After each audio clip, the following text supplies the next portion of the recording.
to be talking about a topic which everyone loves to talk about, sexuality. So let's get cracking.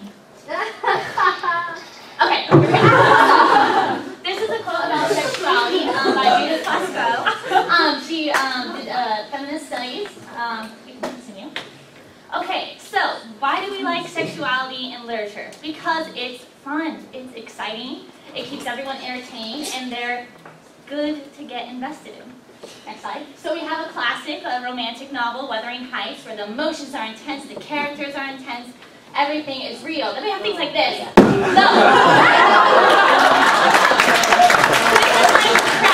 it's awful and bad for you, but yet people read it anyway. Yeah.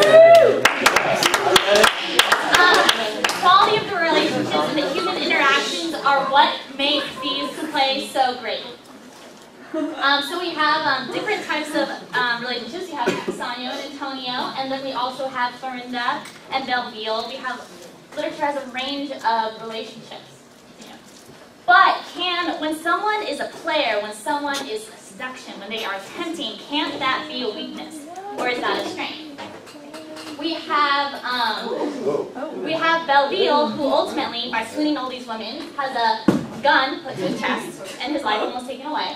And then we have Maria, she gets murdered by Wojciech because of her sexual exploits. And then the shenanigans of Hedda, even though she manipulates all these people, her idea of this perfection of life ultimately ends up causing her the ultimate demise. So I would make a claim that actually, when one furthers themselves from their sexuality and makes themselves a neutral sexuality, they gain more power. For example, Horner, when he becomes a eunuch, suddenly he has the power to get close to these women. The men are just, oh yeah, you know, take my girl out for a good time. It's a great plan. I've never done it before.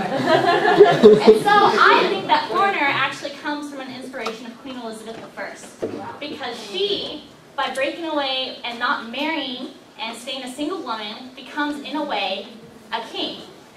And for example, next slide. She, at the Spanish Armada in 1588, she goes out and rides to her troop on horseback, and she says to them, I may have the feeble body of a woman, but I have the heart and stomach of a king. And so she rides out, she cheers everyone out, she takes everyone out for a ride. They respect her because she personifies something that she is not. She personifies a man. By taking herself away from that stereotype, gains her more power. And continue. And so that's what I would like to leave you with, is that one of her quotes is that, though the sex to which I belong considers me weak, you will nevertheless find me a rock that bends to no wind. And if she did not become the virgin queen and not rely on a man, and take away that stereotype, she would not be the driving force of history that we know today.